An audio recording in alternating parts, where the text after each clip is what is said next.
Pre-drying your hair is the foundation of the entire blow dry, and without a good foundation, you can't build anything. In the pre-dry, we need to dry our roots in an intentional way to prep us for our end result, as well as make the blow dry a little bit more efficient by getting all of the excess water out. The wetter our hair is, the more elastic it is. When you pull on it with tension, it can break and snap. So first, I always start by using a Denman brush. This is a Denman D4. It helps get tension on the hair, but glide through the hair really nicely so that I can pre-dry the hair with tension, getting it smooth and putting it where I want it to go, without putting so much tension on the hair that it's going to damage the hair. If you want more info on this brush specifically, I have a video doing an entire blow dry with just this brush because I'm pretty much obsessed with it. Or you can just subscribe and watch my regular videos because I use this in every single blow dry that I do. And I think everyone should have one. Today, I'm also gonna use the Shark blow dryer. Normally I use a Dyson, but people want to see me using something other than a Dyson to kind of compare and contrast. I was given this blow dryer. I've been happy to kind of try it out. I'm not gonna say I like it as much as the Dyson, but it definitely gets the job done, and it's much cheaper. This is not a professional blow dryer, but it knocks the water out of your hair really fast. I'll kind of go through the pros and cons of it and what I think, and then you guys can let me know how you feel about it. So now the technique.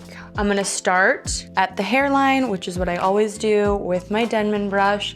I'm gonna work from one side all the way to the other, starting with the hairline and then working back into my roots. Again, we're concentrating the air on the roots, and then the ends are going to naturally get dry because they get dry quicker, whereas the roots tend to stay a bit more wet. So right away you can hear how loud it is.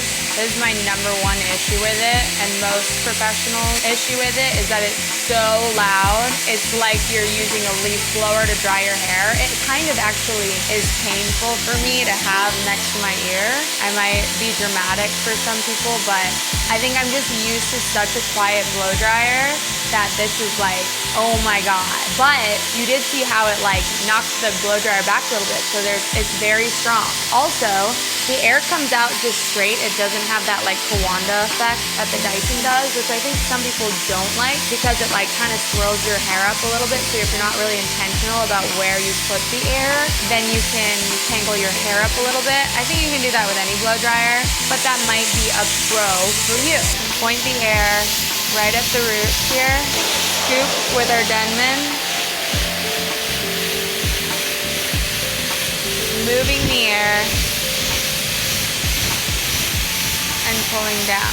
I literally take the bristles of the brush, place them on my face, and then scoop up into the hairline like it's a ice cream scoop, and then pull it all down towards my face while putting the air here and moving the air so I'm not just frying my scalp, and then pulling down towards my face. So that's getting my hairline as well as into the rest of it because my hair is towel dry. And then basically, I'm gonna take the brush and use it to section and get more of the hair coming down.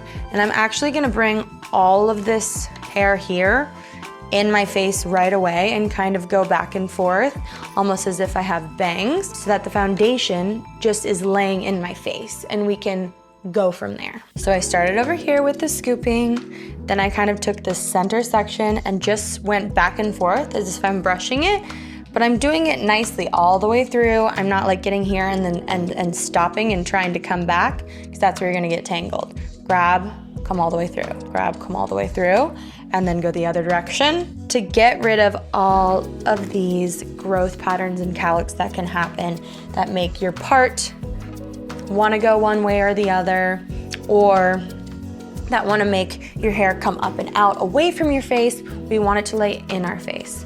So I'm using the brush to section.